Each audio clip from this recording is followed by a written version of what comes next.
after the party is the after party, and the stars had plenty of post-Met Gala bashes to bop around to this year. Senior reporter Carlos Greer is here to recap who went to these exclusive events and what happened inside.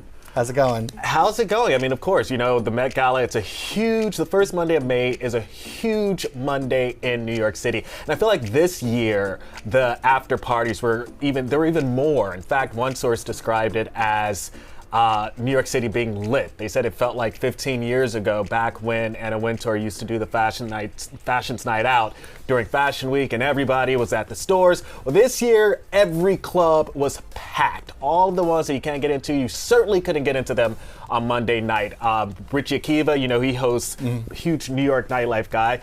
So Richie Akiva, he throws a huge party. That was one of the biggest parties of the night at Casa Cipriani. In fact, there were so many stars there, but the one star who stole the night was Stevie Wonder. I'm told that Stevie Wonder, there was a problem ushering him in because it was so packed and everybody's jaw was on the ground because they were excited to see Stevie Wonder. Now, uptown, or not really uptown, but a few miles north in the Meatpacking District, Pharrell Williams, he hosted a party at the Crane Club, and that's where Kim Kardashian was, Sierra, Lala Anthony, and it was an Uno tournament. So it was a big game night that he hosted. It was his second time doing it, the first time for the Met Gala, I believe.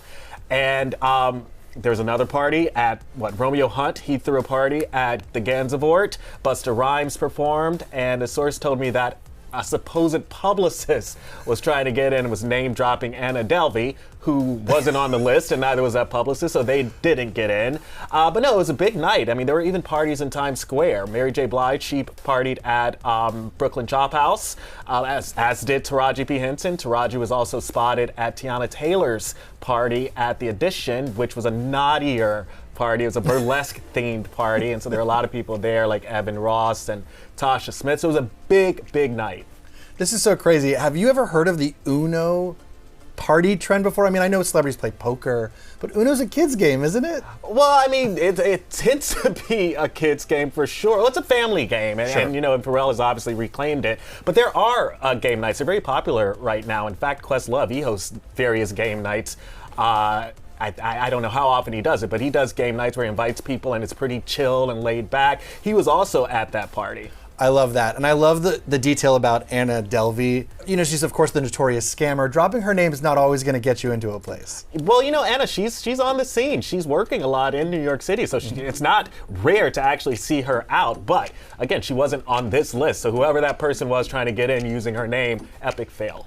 Are there any other Met Gala moments that we gotta know about before we let you go? Oh gosh, there are so many. It's really hard to keep track. But Laquan Smith, he hosted a party. He was at Richie Akiva's party. He also had his own party at the Ludlow House. Well, it sounds like a crazy night. I can't wait for next year's Met Gala. You know, the first Monday of every May. Every May, and the parties are just as fun. They look like they're just as fun as the gala. Absolutely, and everyone's feet, I'm sure, are covered in blisters and hurting after that night. Oh, you're talking like Kylie Jenner. That's right.